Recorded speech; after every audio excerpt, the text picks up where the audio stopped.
Bom, boa tarde. De fato, sábado à tarde. Obrigada por vocês estarem aqui participando. Eu queria agradecer o convite do Irã.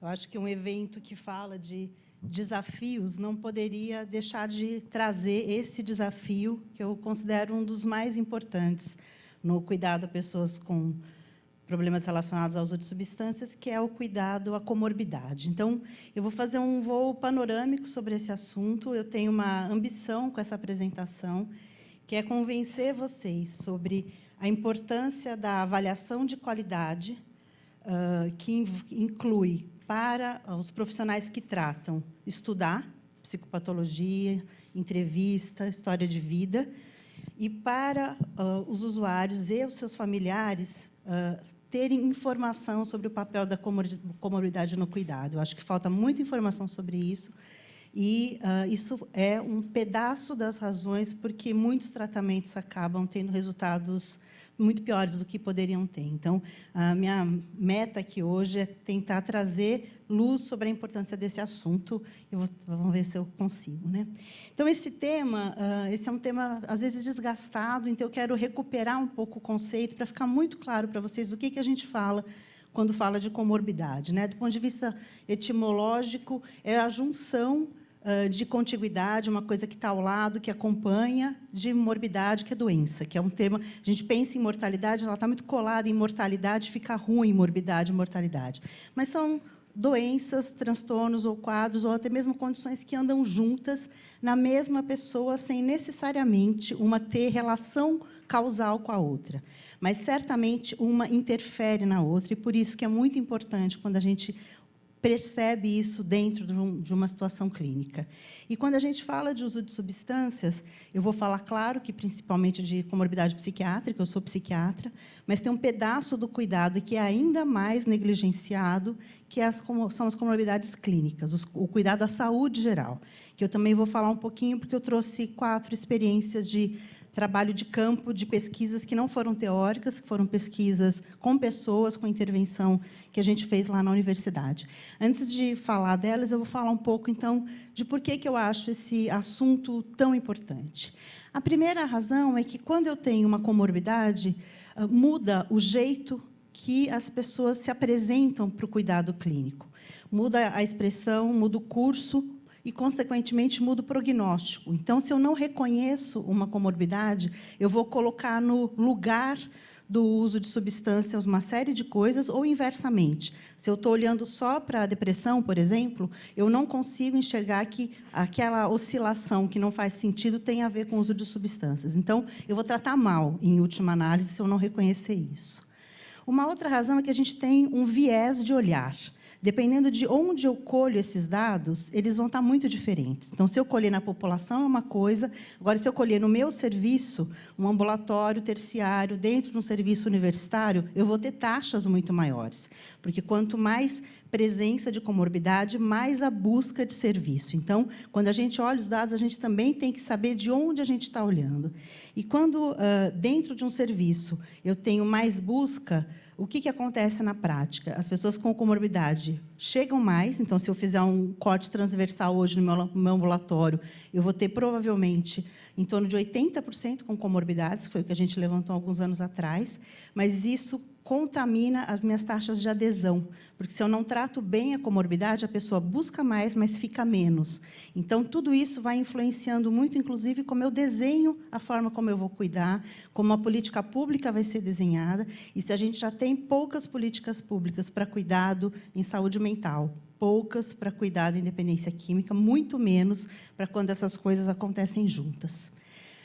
E, então, por que é tão difícil avaliar isso, né? Eu vou falar rapidamente aqui de uma questão que é a metodologia de pesquisa científica. Quando eu vou fazer uma pesquisa, eu tenho que procurar na literatura para ver se o que eu estou me interessando já não existe, eu não vou inventar roda, e eu tenho que construir um trabalho que possa levar a um certo resultado. A construção do trabalho é tudo. Se eu construo mal, o resultado é ruim. Então, para eu construir um trabalho para avaliar a comorbidade, dá muito, muito trabalho. Porque quem são as pessoas que eu vou incluir nesse trabalho? Obviamente, pessoas com comorbidade. Mas pessoas com comorbidade são muito heterogêneas. Elas são heterogêneas do ponto de vista de quem elas são, isso faz parte de qualquer trabalho, faixa etária, situação social, questões de gênero, etc. Mas também vai ter uma questão da relação sujeito-drogas. Eu vou trabalhar só com quem tem dependência, com quem abusa, ou vou trabalhar com uso experimental. Que tipo de substância? Então, eu vou incluir uma droga só ou vou incluir várias? Isso já muda completamente o meu desenho de trabalho. Eu tenho muito questionário, vocês sabem disso, para avaliar a dependência, para avaliar a depressão, para avaliar a esquizofrenia, mas eu não tenho para avaliar a comorbidade. Aí, o que a gente faz na prática? Eu uso um questionário de depressão e um questionário de dependência. E as perguntas que estão no de depressão se confundem com coisas da dependência. Então, se eu aplicar um questionário de depressão para alguém que está em pleno crash de cocaína, cheirou até ontem à noite, ele vai pontuar lá em cima. Isso faz um diagnóstico de depressão e minha pesquisa está errada, porque isso é crash. Se eu conversar com ele daqui a 5 dias e ele não usou de novo, a depressão dele foi embora.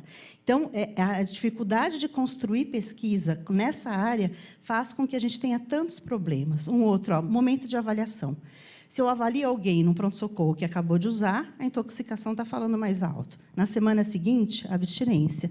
6 meses depois, eu tenho viés de memória, ele não lembra mais para me dar informações. Então, qual é a hora boa de avaliar a comorbidade?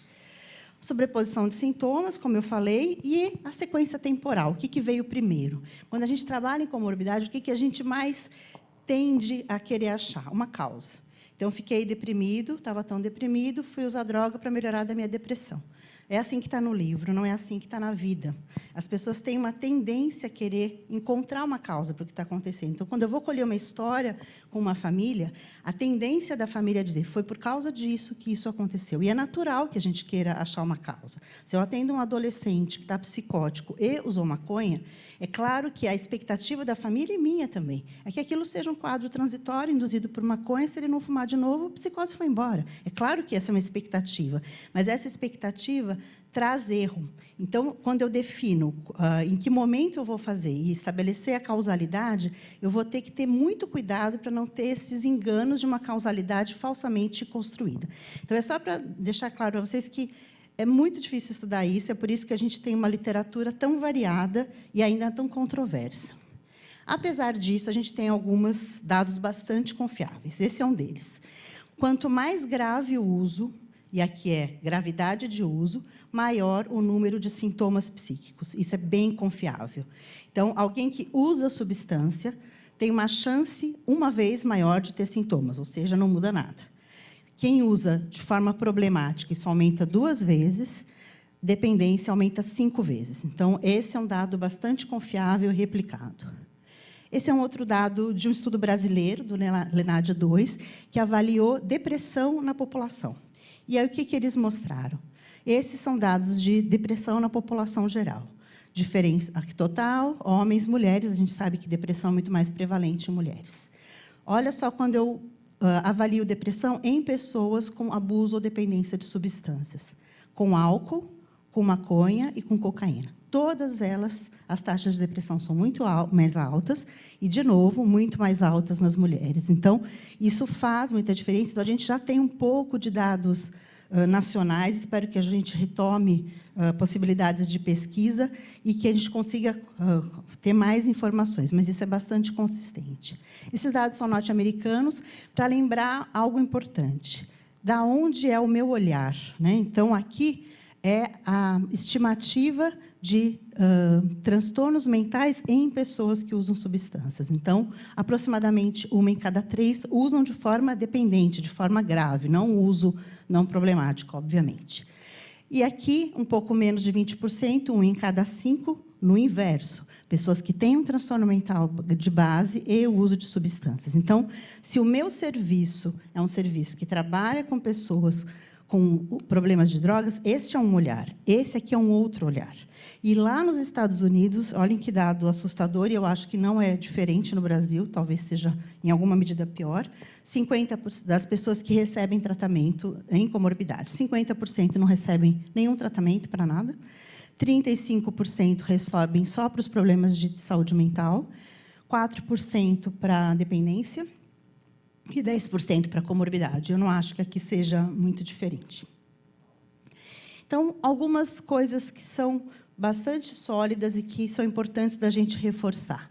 A associação entre dependência química, transtorno por uso de substâncias, como vocês preferirem, e transtornos mentais é mais regra do que exceção nos serviços de tratamento.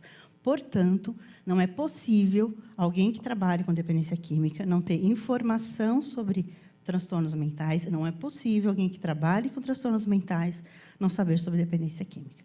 Eu dou aula numa faculdade de medicina, eu dou aula, treino pessoas de várias áreas, e eu muitas vezes já vejo, mas eu não gosto de dependência química, então abre uma loja, assim, porque não dá para trabalhar com transtornos mentais e não trabalhar com dependência química. Uma outra questão é que a gente precisa integrar tratamento. Eu não posso partir meu paciente. A parte esquizofrênica você trata num lugar, a dependência química você parte. Quem tem que se ampliar é a equipe, não é o paciente que vai se dividir. Avaliar também as questões físicas, que eu vou falar depois mais para frente, e a questão da formação das equipes. Eu acho que esse é um problema importante, é uma culpa de todos nós que formamos pessoas. Eu formo pessoas há muito tempo, eu sou professora universitária há 15 anos, e isso é algo que a gente não pode deixar de fazer o tempo todo, que é formar, atualizar, formar, atualizar, porque a gente não para de aprender nunca.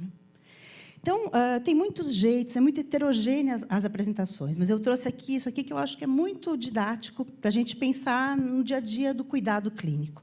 4 formas dessa mistura de coisas: ter um transtorno mental e ter um uso problemático de substâncias, que elas podem se apresentar.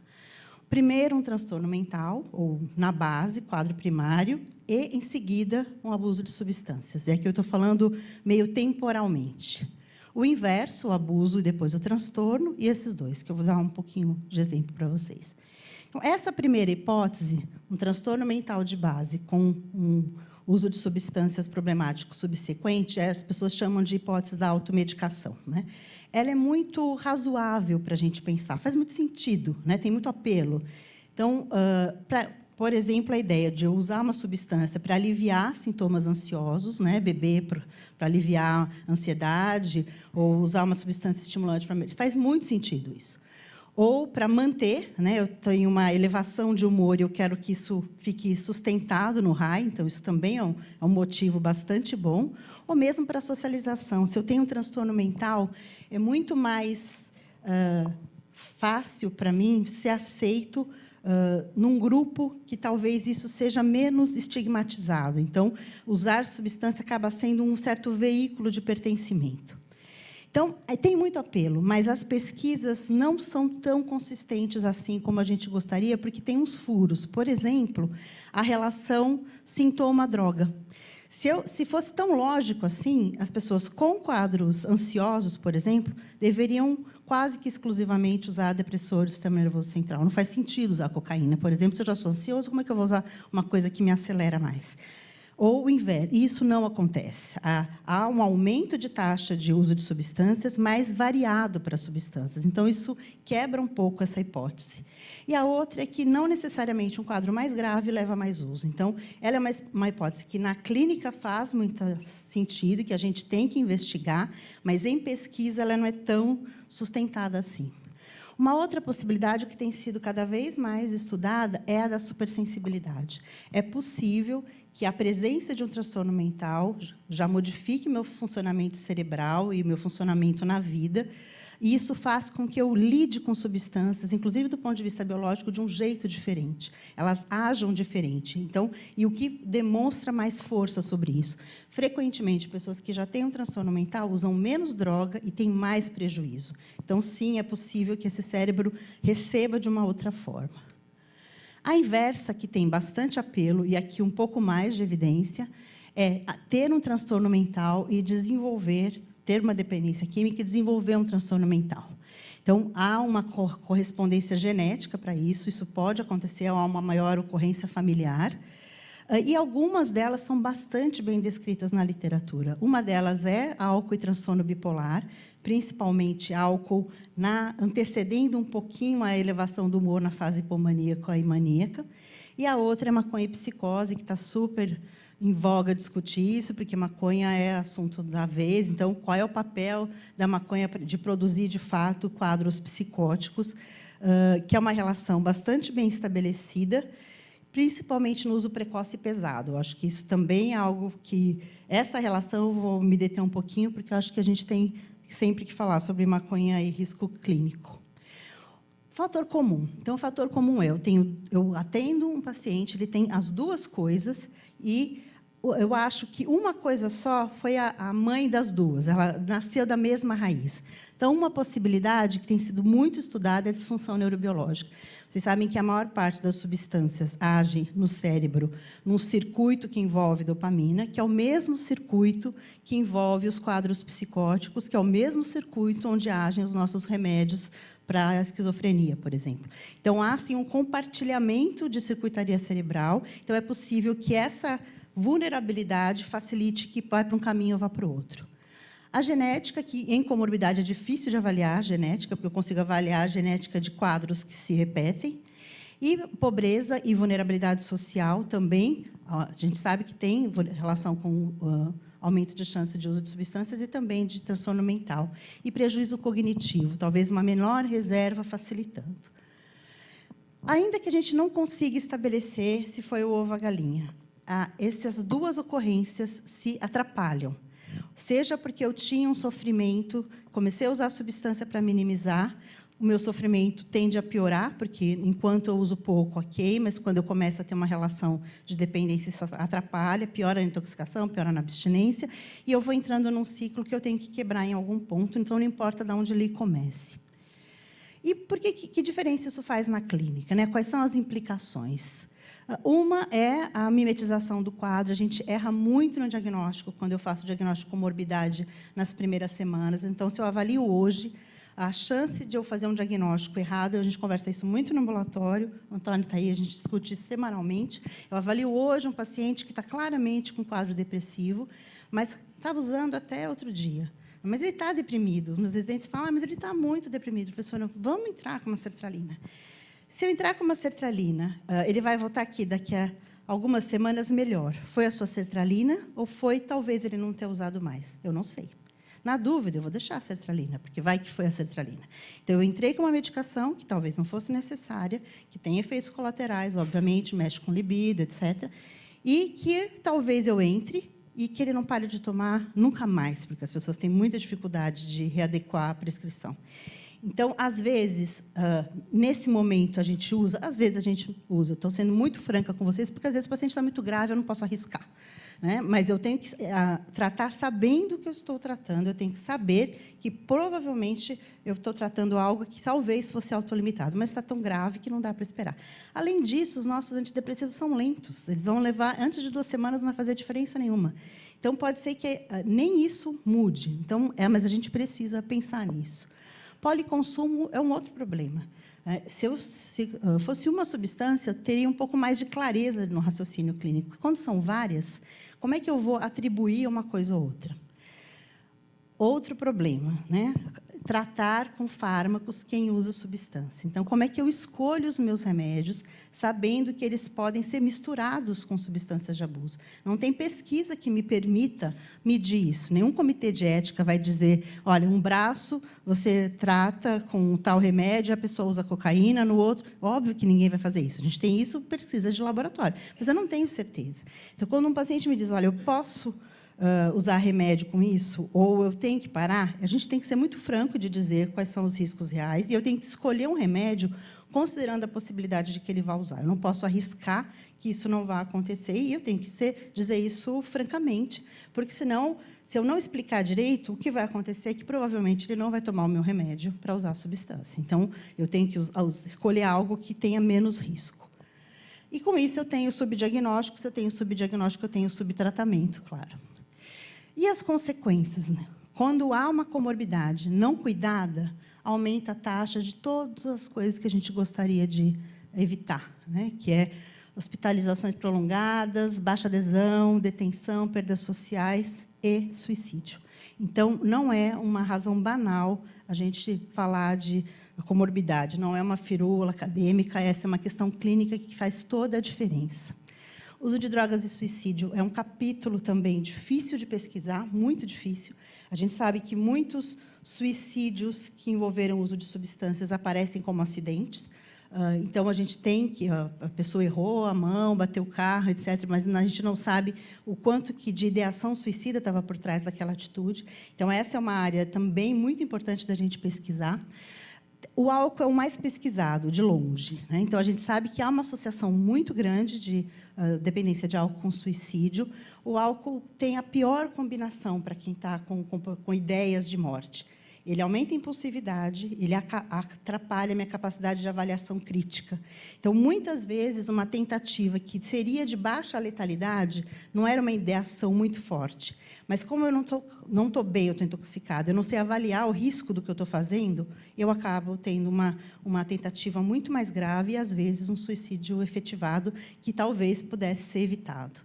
Então, vocês sabem, todo mundo já leu isso, que mulheres tentam muito mais suicídios e homens morrem mais por suicídios, né? Tem até uma certa compreensão machista sobre isso, né? O homem, quando quer, vai lá, se mata mesmo. Tá? As que as pesquisas hoje estão mostrando é que isso talvez seja enviesado pelo uso de álcool e pelo acesso a meios letais, que os homens, de fato, têm mais. Então, se eu, mulher, estou intoxicada e faço uma tentativa de suicídio, provavelmente eu vou ter mais facilmente à mão remédios para tomar. Um homem vai ter mais facilmente à mão armas, talvez, facas, e isso aumenta a letalidade. Então, isso faz uma diferença no desfecho suicídio, mas não necessariamente quer dizer que a mulher que tomou vários comprimidos queria menos morrer e mais chamar atenção, e o homem tinha uma ideação mais verdadeira de fim de vida. Então, isso também enviesa a nossa percepção e aumenta o nosso preconceito. Então, as taxas de depressão e em alcoolismo, obviamente, pioram muito o risco de suicídio, e a abstinência da cocaína também é muito associada pelo crash e o sentimento de desvalia, de humilhação.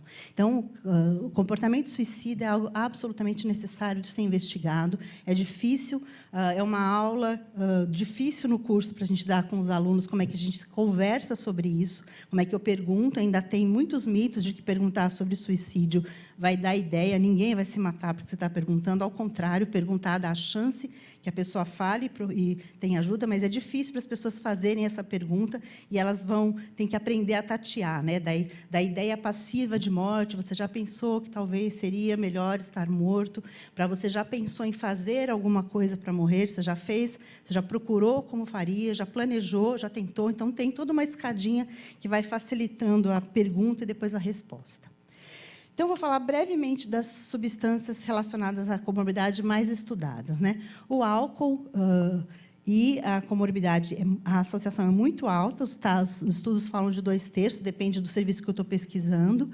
Maior prevalência de transtorno bipolar de verdade, porque existe hoje uma grande questão com algo que é chamado de bipolaridade, que abriu um espectro bastante perigoso do ponto de vista psicopatológico. Mais chance de esquizofrenia e de transtorno de personalidade cluster B, que envolve transtorno de impulsividade, borderline e antissocial. É difícil avaliar o que veio primeiro, principalmente porque hoje as pessoas começam a beber muito cedo. Então, a relação temporal era mais fácil quando as pessoas começavam a beber mais tarde. Hoje, é difícil que qualquer um desses transtornos aconteça antes dos 14 anos de idade. Então, sim, o álcool vem primeiro, mas não necessariamente é por causa dele. De novo, a mimetização e a diferença entre homens e mulheres aqui é claríssima. As mulheres, falando em álcool e transtorno de humor, têm uma co-ocorrência muito maior. Maconha e sintomas psicóticos, eu acho que é algo que a gente precisa repisar. Toda vez que se discute hoje maconha, cannabis medicinal, maconha medicinal, que é um negócio que não existe, uso terapêutico de derivados da cannabis, que sim existe. Esse pacote de coisas, as pessoas esquecem de falar das questões de comorbidade, que são exatamente o que nos preocupa. O uso de maconha é muito danoso para a maioria das pessoas? Não, não é. Mas é muito danoso para algumas pessoas, principalmente as muito jovens. E é para elas que a relação com o quadro psicótico é um grande problema, que é o uso precoce, que é durante o neurodesenvolvimento do cérebro, E isso aqui, olha, Morro de Tour, que é um psicopatólogo super antigo, famoso, já falava sobre reação psicótica relacionada ao uso de cannabis. Em laboratório, isso acontece com muita clareza. Os estudos têm mostrado que o uso de maconha antecipa o primeiro episódio esquizofrênico, e a esquizofrenia, quanto mais cedo, potencialmente mais destruidora. Então, a gente torce para que, se tiver que acontecer, que seja lá aos 30, onde todo o cérebro já se estruturou, e também uma piora na adesão a tratamento. E esses são aqueles estudos lindos que a gente adoraria fazer no Brasil, mas que são difíceis, caros, que dá para fazer na Suécia, na Noruega, que a população é pequena, não muda de telefone, você tem todos os dados, de longos segmentos. Esse primeiro estudo, que deu um susto em todo mundo, que falou que o uso de maconha na adolescência aumentava em 6 vezes a chance de esquizofrenia na vida adulta, todo mundo se preocupou com isso. Esquizofrenia é uma doença que tem tratamento, o tratamento melhorou muito, mas ainda é uma doença que impõe uma série de prejuízos, então, e a gente não tem nenhuma causa evitável. Então, se eu tenho uma aqui, isso faz muita diferença. Esses dados, esse segmento se manteve por 27 anos, foram limpos os confundidores, porque tinha muitos, sobrou ainda essa taxa de 3 vezes, que ainda não é pouca coisa, né? Faz muita diferença. Ela é igual para todo mundo? Não. Provavelmente, ela é muito maior em quem tem uma vulnerabilidade genética para a esquizofrenia.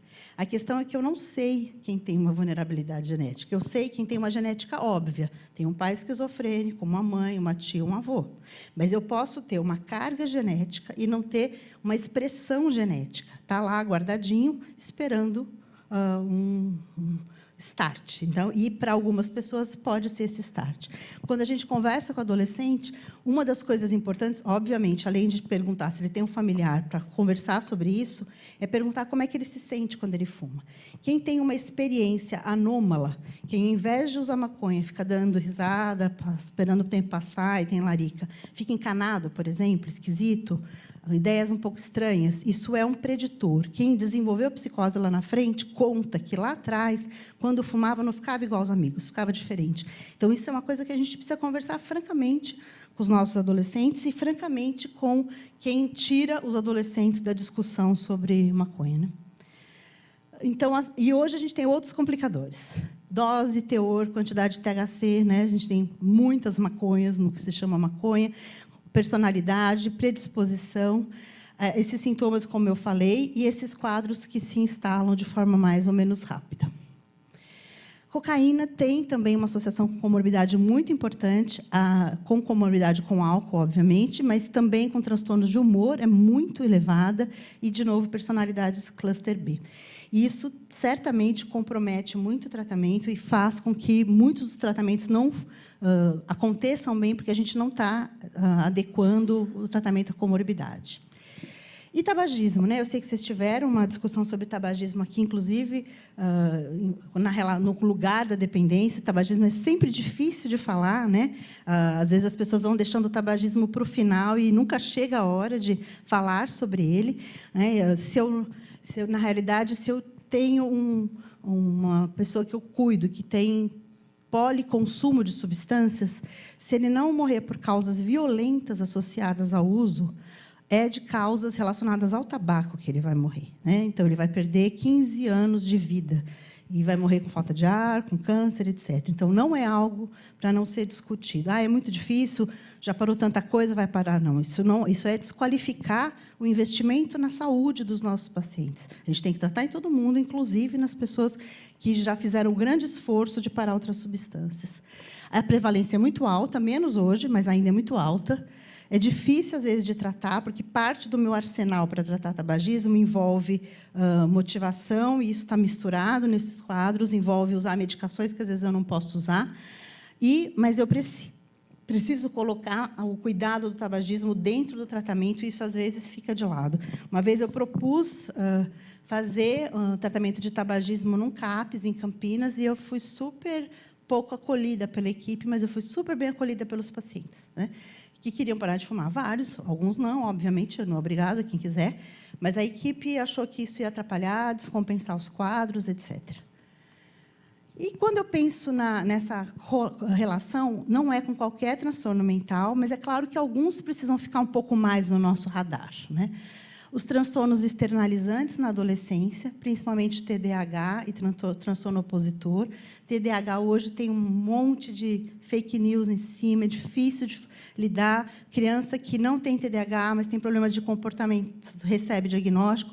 Criança que tem TDAH, mas só desatencional, é quietinha, não atrapalha, não recebe diagnóstico. Os pais têm medo de usar medicação que é faixa preta, porque acham que vai dar dependência, e não sabem que, quando eu trato um TDAH de verdade, eu diminuo a chance de que ele use droga, porque alguém com TDAH não tratado tem uma chance muito aumentada de usar cocaína para se autotratar. Né? Ele faz com a cocaína o que a gente faz com metilfenidato. Então, a gente precisa, de novo, informação para dar informação para os nossos pacientes e os familiares. Os transtornos afetivos, primeiro, depressão, segundo, transtorno bipolar. Os transtornos de ansiedade, e não são todos, a gente tem muito menos com TOC e muito mais com ansiedade generalizada. Esquizofrenia, como eu mencionei, alguns transtornos de personalidade, às vezes muito mais como estrutura, e, obviamente, aí não como consequência. E algo que está começando a se estudar no Brasil, porque a gente demorou muito para lidar com o TEPT, que é o transtorno de estresse pós-traumático. O brasileiro é muito resiliente, acha que aguenta tudo. Assim, a gente nunca acha que ninguém tem TEPT. Nos Estados Unidos, tudo é TEPT, aqui nada é TEPT. Agora, a gente começou a levar mais em conta o quanto que experiências traumáticas podem ser vulnerabilizadores para o uso de substâncias. Então, a gente também tem que pensar sobre isso. Então, aqui, pensando nessa co-ocorrência, como é que está meu tempo, Ira? Pode ir? Então, isso é porque eu me empolgo aqui. Pensando nessa co-ocorrência, a gente começou um estudo lá na nossa enfermaria de psiquiatria da Unicamp, a partir desses dados. Né?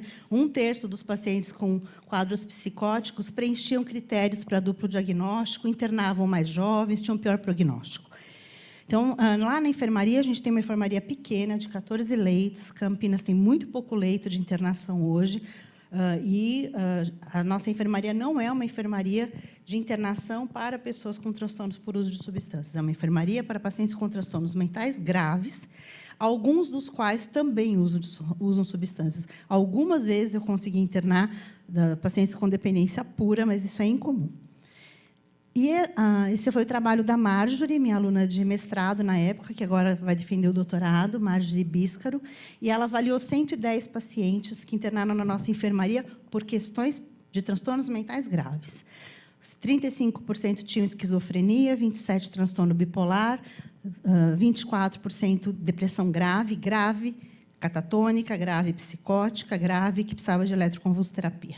Então, não internaram por causa de uso de substâncias. Porém, 19% eram tabagistas, 29% eram dependentes de álcool, e a taxa de uso na vida de substâncias ilícitas era muito maior do que na população geral. Maconha, cocaína, crack. O transtorno mental, em geral, estava presente há 4 anos e o problema com substâncias há 7. Ou seja, em 71%, o problema com drogas antecedeu o transtorno mental grave. Foi a causa? Eu posso dizer isso? Não, eu não posso. É um estudo transversal, é fotografia, não é filme, mas a história apontou que o que veio primeiro. Então, o que a gente viu é que o grande problema desses pacientes era uma história de baixa adesão ao tratamento. Por que a adesão é baixa? Porque ninguém trata direito. Se o tratamento não é adequado, as pessoas não vão aderir. E eles tinham comorbidades graves, estavam internados numa enfermaria de referência universitária, e que essa comorbidade tinha passado quase desapercebida. Né? Então, isso faz muita diferença. Aí a Marjorie avaliou especificamente os jovens, os pacientes até 24 anos. E olhem que os dados são piores. Metade tinha, quase metade, transtorno de humor, metade transtorno psicótico, 70% já tinha feito uso de droga, muito mais que a nossa população, né? Com essa distribuição. E, de novo, uso de drogas há quase 5 anos, transtorno mental há 1 ano e meio. Dá para dizer que é causa? Não dá, mas uma coisa antecedeu a outra. Algum papel certamente teve. E um pedaço do trabalho da Marjorie foi discutir exatamente a comorbidade na percepção do paciente e na percepção do familiar. Como é que era para eles essa relação? Para os pacientes, a percepção de impacto era muito baixa, eles não achavam que uma coisa tinha a ver com a outra, principalmente com a maconha, que aí não era nada. de fato, falaram que muitas vezes eles usavam para melhorar o efeito colateral de remédio, para melhorar a socialização, para se sentir mais relaxado e para terem pertencimento, para serem aceitos em algum grupo. É melhor ser louco chapado do que louco esquizofrênico. Então, usar a substância é um facilitador social muito importante para quem está se sentindo excluído. Para as famílias, o que elas percebiam? Percebiam um pouco mais de prejuízo, claro, mas muitos familiares eram também usuários e, portanto, minimizavam muito o uso, principalmente de maconha, e tinham muito pouca informação sobre comorbidade. Então, de novo, o nosso papel para dar informação sobre isso. E aqui uma outra questão, que são as doenças clínicas. A gente cuida mal da saúde das pessoas com transtornos por uso de substâncias. Fica escondido, fica para algum dia, e isso fez a gente... Isso aqui foi um número especial do Lancet, que é uma dos principais jornais que a gente tem, falando só sobre saúde física em pessoas com transtorno mental e uso de drogas. Um número inteiro sobre isso. Por quê? Porque a mortalidade é precoce. E a mortalidade é precoce, inclusive, de doenças evitáveis e tratáveis. Então, a gente começou a fazer um trabalho dentro do Hospital de Clínicas da Unicamp, que é um hospital de referência, sabendo que muitas das pessoas que internam lá usam substâncias e que internam por razões relacionadas a isso. As pessoas que estão internadas, em geral, estão mais receptivas a cuidado. Foi isso que nos moveu para fazer esse trabalho. Então, aproveitar que a pessoa está internada por uma razão clínica qualquer, infartou, por exemplo, ou quebrou a perna. Ela está lá internada, não está usando substância, porque está internada, e está, como todos nós ficamos, no momento de internação, mais vulneráveis emocionalmente e nos deixando cuidar. Então, é um ótimo momento para a gente fazer promoção à saúde e avaliar o uso de substâncias, foi isso que a gente fez. Então, a gente avaliou 4.300 pacientes, foi um mutirão de gente, 30 alunos de graduação, foi um trabalho super legal na época. Quem coordenou foi meu colega, Neuri Botega. E a gente avaliou, primeiro, passando por amostra nas enfermarias, a taxa de tabagismo de 17%, de depressão de 14% e de problemas com álcool de 10%. E vocês veem aqui a sobreposição, né, de depressão com álcool, com tabaco, que é a comorbidade que a gente está falando. A gente teve mais ocorrências em algumas enfermarias do que outras, trauma, ortopedia, cirurgia, oncologia, na EMI e na psiquiatria. Então, isso é para quem trabalha em hospital geral pensar, bom, se eu não puder fazer em todas, nessas, pelo menos, eu tenho que prestar mais atenção. Ah, não saiu, mas eu explico para vocês. Aí a gente fez uma intervenção especificamente com quem internou lá, por qualquer razão clínica, e era tabagista.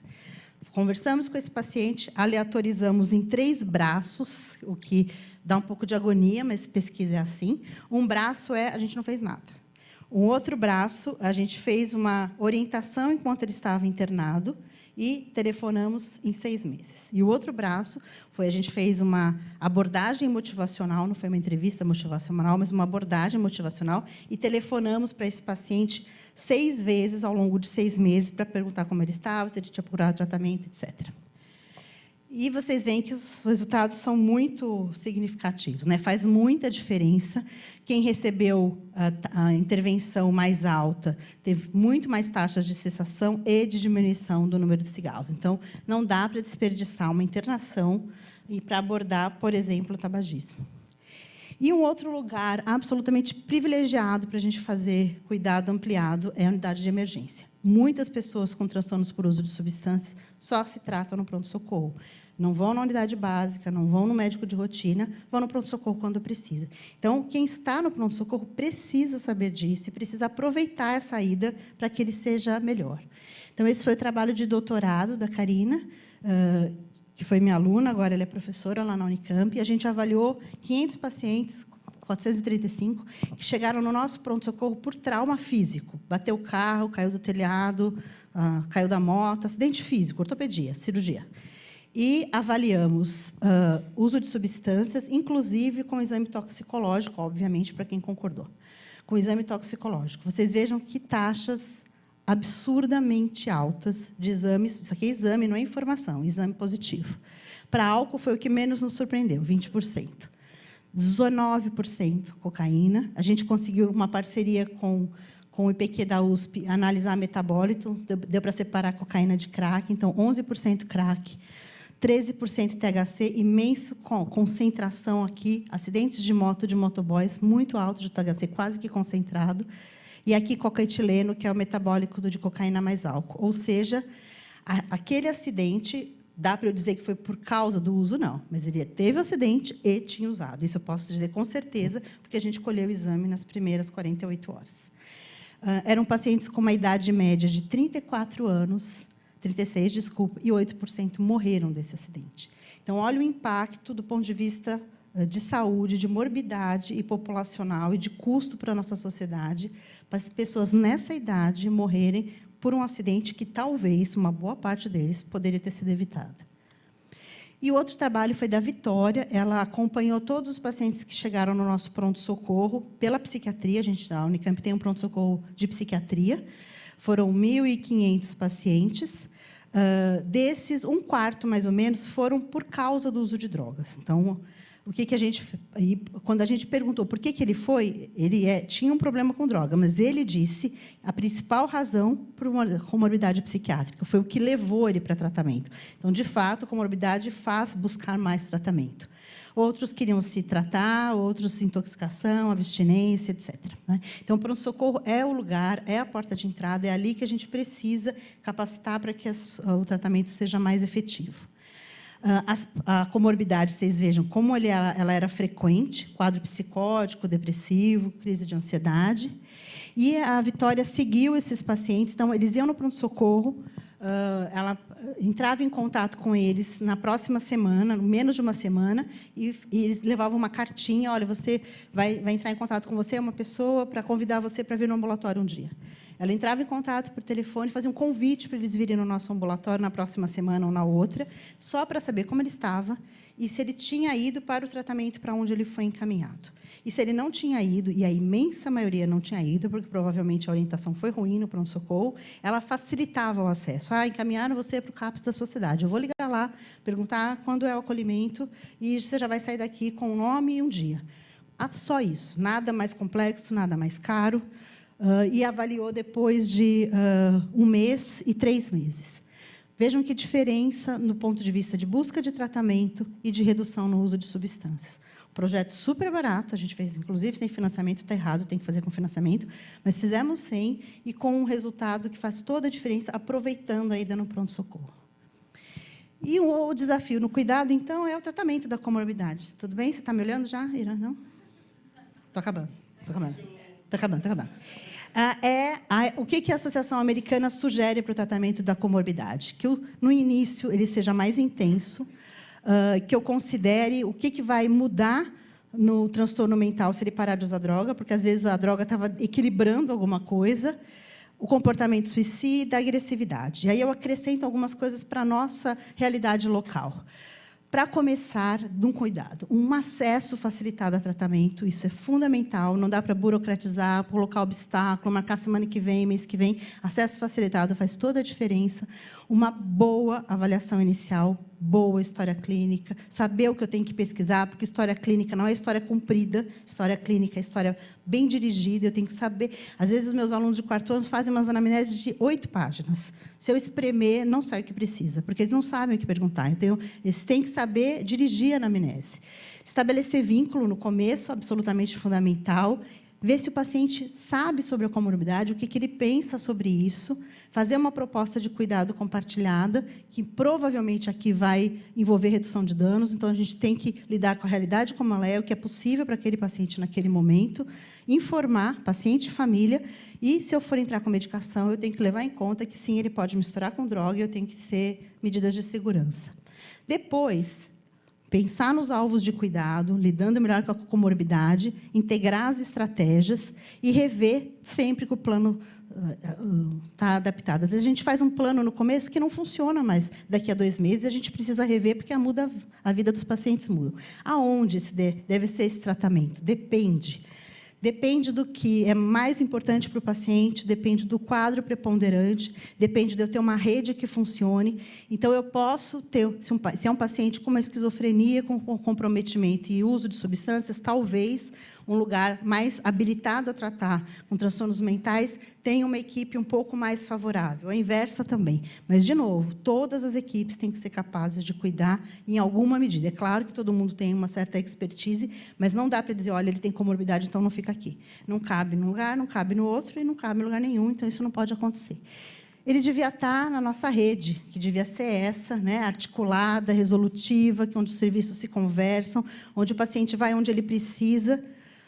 Só que essa nossa rede ideal e essa nossa rede real capenga, falta muito, mas estamos aqui para que isso melhore. Acho que a gente tem que batalhar para que isso melhore cada vez mais. A gente está falando de uma coisa muito complexa que não vai ter uma resposta simples. Então, eu vou ter que ter cada vez mais informação para ampliar esse cuidado. Então, ficam alguns desafios e pontos-chave. Um desafio é ter estudo nacional, saber da nossa realidade com relação à comorbidade, que a gente tem pouco, e estudo longitudinal. A gente faz um monte de transversal, porque é mais fácil e mais barato, mas ele nos diz muito pouco. A gente tem que acompanhar, mas esses estudos dão muito trabalho e são caros. Muita psicoeducação, material, informação, aplicativo, internet, adaptar a informação ao que faz sentido para aquele paciente, mas a gente precisa, não dá para um paciente não saber o que ele tem, porque ele não vai se empoderar do tratamento e vai ficar uma coisa completamente hierarquizada. Tratar a pessoa e não a doença não é o TUS, não é o transtorno mental, é o João, que tem uma comorbidade, então isso precisa vir antes do que o diagnóstico.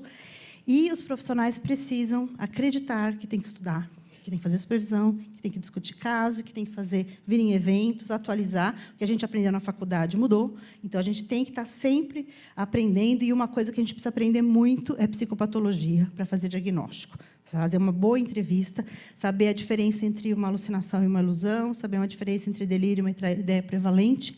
Vou falar aqui de 2 livros, não ganho nada com isso, porque eles não são meus, eu tenho só capítulo.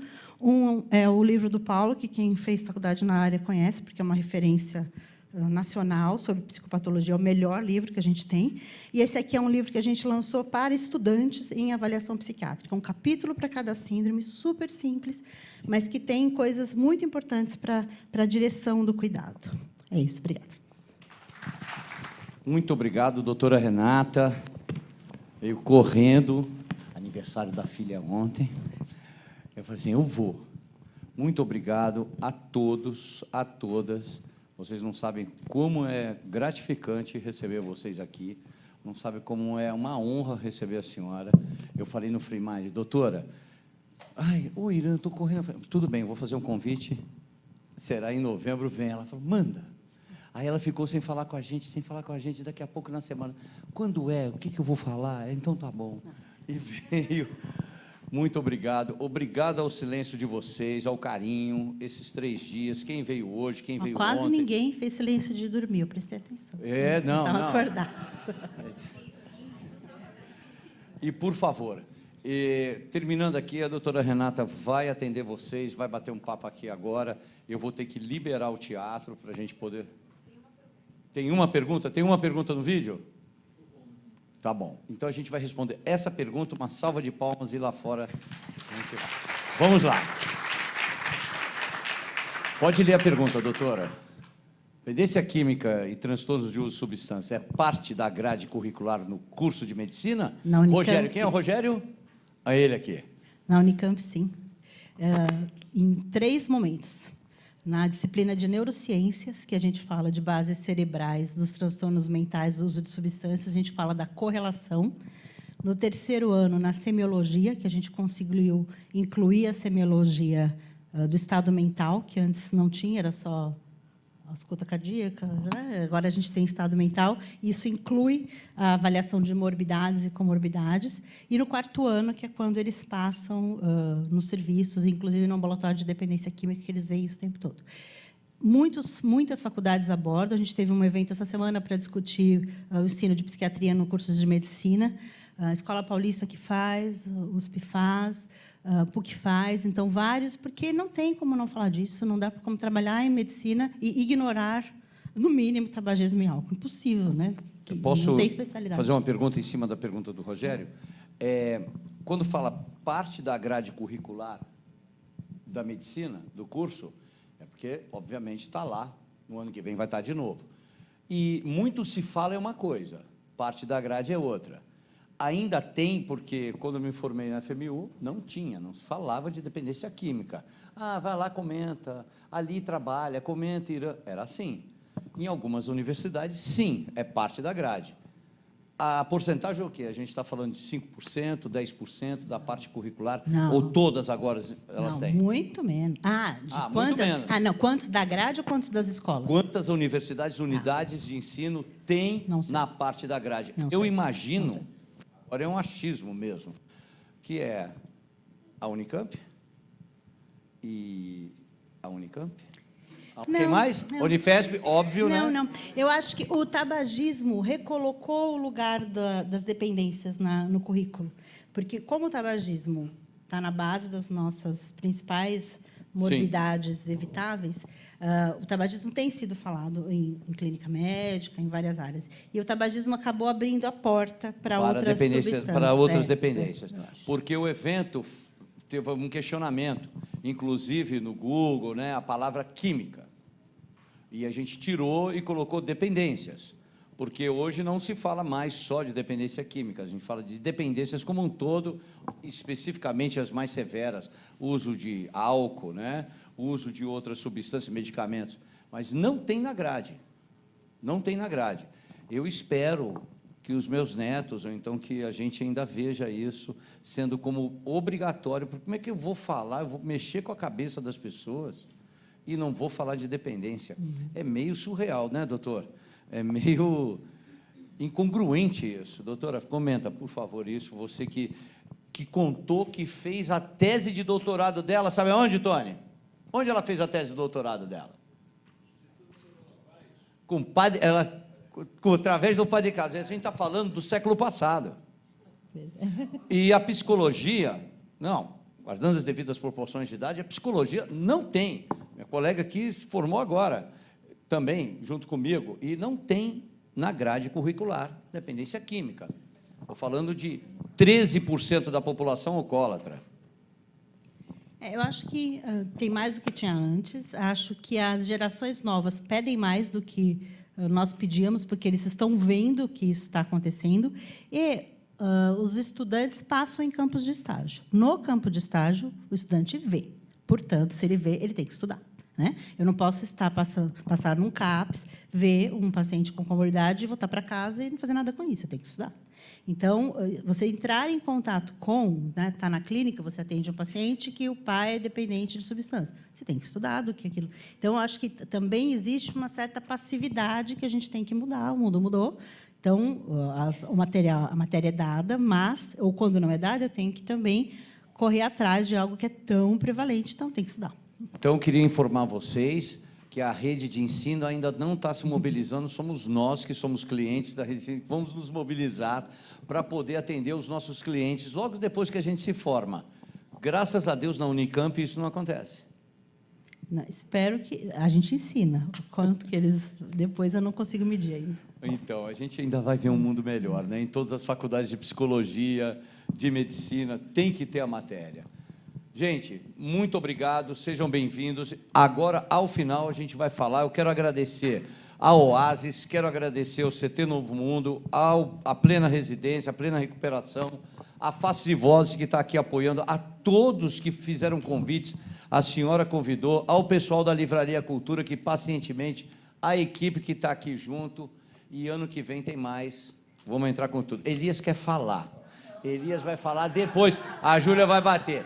Não, você vai dar tchau para todo mundo. Primeiramente, eu gostaria de pedir que todos se levantassem, por favor. Dinâmica? Por favor.